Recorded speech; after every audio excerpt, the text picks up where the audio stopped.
બેન ખેડૂતોને ના ન પાડી મને એને ખેડૂતને આગેવાને ના પાડી ખેડૂતોને ના પાડી ખેડૂત તમને લાવ્યા છે. જેતપુરમાં ખેડૂતો કેટલાય સમયથી આંદોલન કરી રહ્યા છે. એ ઉપવાસ આંદોલનને હવે 15 દિવસ જેવું થવા આવ્યું છે અને આ આંદોલનમાં રોજ કંઈક અલગ થતું હોય છે. એટલે એક દિવસ કાર્યક્રમ હોય છે, ડાયરો હોય છે, તો પછી એક દિવસ એ નાટક કે પછી રામધૂન હોય છે. આ બધાની વચ્ચે જ્યારે સૌથી પહેલો કાર્યક્રમ થયો હતો, હકાભા ગઢવી ત્યાં આવ્યા હતા અને ડાયરાના કાર્યક્રમ પછી હકાભાએ ત્યાં ખેડૂતોને સમર્થન જાહેર કર્યું. કહ્યું કે જે ખેડૂતોને જ્યાં સુધી ન્યાય નથી મળતો ત્યાં સુધી અમે એમના માટે લડીશું. અને હકાભાઈએ એવું પણ કહ્યું કે હું ઉપવાસ પર ઉતરીશ જ્યાં સુધી ખેડૂતોને ન્યાય નહીં મળે. એના પછી હવે સમાચાર એવા આવ્યા છે કે હકાભાની નો એન્ટ્રી કરાવી દીધી છે અને આગેવાનોએ ના પાડી દીધી છે કે તમારે આ આંદોલનમાં આવવાની જરૂર નથી. હકાભા ગઢવી જે કલાકાર તરીકે આંદોલનમાં જોડાયા અને કહ્યું કે હું ખેડૂતો માટે લડવા માંગુ છું, તો પછી કેમ ખેડૂત આગેવાનો હકાભાને ના પાડી રહ્યા છે આવવા માટે, એ બહુ જ મોટો પ્રશ્ન છે. હકાભા બહુ બધા આક્ષેપો પણ કરી રહ્યા છે કે અમુક ખેડૂત આગેવાનોને નથી ગમી રહ્યું કે હું ત્યાં આવું, એમાં શું થઈ રહ્યું છે મિટિંગમાં એ પણ કોઈ કહેવા માંગતું નથી, જે ખૂબ ખોટું છે. આ વિષય પર અમે હકાભા ગઢવી સાથે વાતચીત કરી છે. એમણે શું આક્ષેપ કર્યા છે, સાથે જ એમણે શું આક્ષેપ કર્યા છે અને કયા આગેવાને એમને આવવાની ના પાડી છે તે સાંભળો. હકાભા આપણી સાથે જોડાયેલા છે. હકાભા, અચાનકથી શું થયું તો ખેડૂતોએ તમને આવવાની ના પાડી દીધી?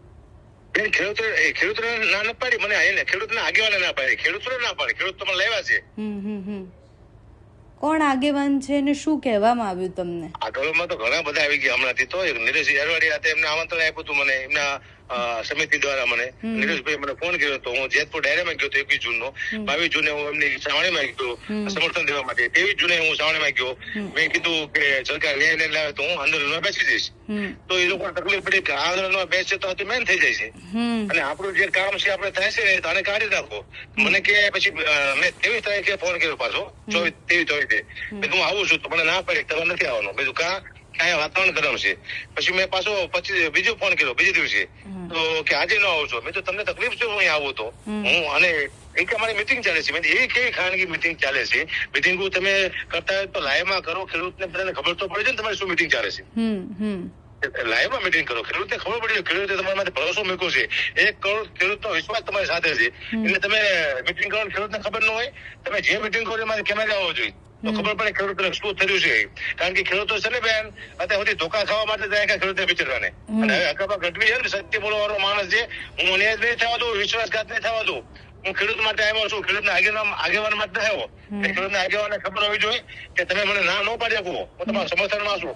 ના પાડો છો શું કામ ના પાડો છો? એવું તમે શું કરવાનો છો? હું આવું તો તમને તકલીફ પડે તો કંઈક તો તકલીફ છે જ તે.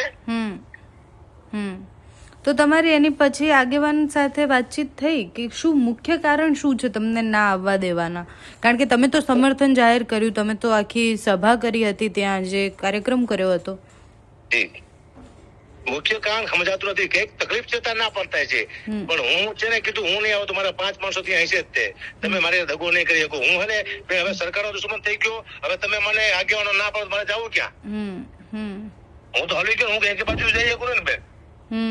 તો મારે શું, હું મારી પ્રતિષ્ઠા, મારું ધંધો, મારું જીવન, મારું પ્રેમ માંથી લગાડીને આવ્યો છું ખેડૂત માટે થઈને. હવે આગેવાનો આવે કરશે, ખેડૂતને ખબર જ નથી. આગેવાનો આવે કરશે તો પછી બીજા કોઈ સેલિબ્રિટી કેવી રીતે આવશે? કોણ સપોર્ટ કરશે? આવી દગો થાય છે. મારે આવો દગો થયો મને કાઢ નાખવામાં આવે એટલે હું તો મરી જાઉં ને બેન.